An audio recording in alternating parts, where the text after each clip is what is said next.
Sabbiiti bbiri eziyise emabega waliwo omwana w'emyaka 4 n'ekitundu eyafa ekirwadde ekitaasooka kutegeerekeka naziikibwa mu disitulikiti ya Ntoroko. Ng'omwana ono tannafa, nnyina n'omwana gwe yali yakazaala be baasooka okufa. Enfa y'abantu bano ey'okugobereragana yawaliriza abasawo okunoonyereza ennyo ne bakizuula ng'omwana ono w'emyaka 4 yafa kirwadde kya Ebola. Kati olw'okuba omwana ono nga tannatwalibwa kujjanjabibwa mu Kampala, yasooka mu malwaliro amatono mu bitundu bya Fort Portal. Abebyobulamu basazeewo okwawula abantu abaali ennyo ku lusegere lw'omwana ono basooke babeetegereze si kulwa nga bafuuka emmanduso y'Ebola mu kitundu kino. Tulina suspects b'Ebola wano mu Fort Portal City, bali mu ddwaliro lyaffe erinene erya Buhinga.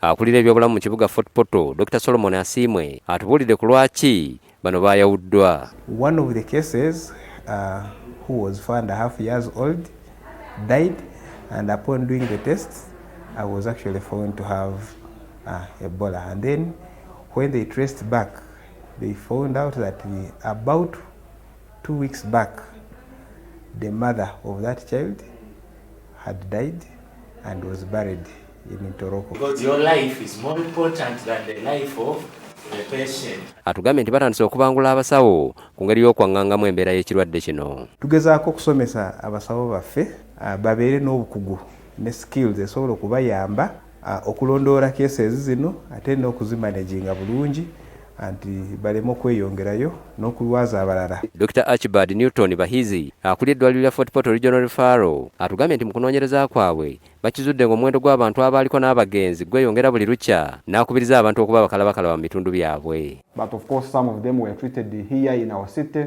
That's why our areas of focus are now Ntoroko district, Kabarole district and Fort Portal City. But we shall escalate to even our neighboring districts like Bundubujo. Symptoms zino mpewo, kusesema, musujja, okuyisa emabega, omutwe, obonero obwongo omusujja bw'obulaba.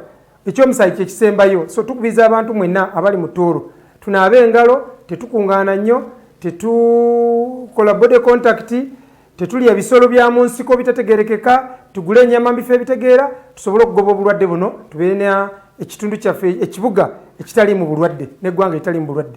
Ekitundu kino kye kimu ku bizze bitawaanyizibwa ekirwadde kya Ebola okuva e Congo, ng'okusinga kireetebwa abagwira n'ababundabunda okuva mu ggwanga lino mu kaseera k'obusandali. David Bukenya, NTV, Akawungeezi.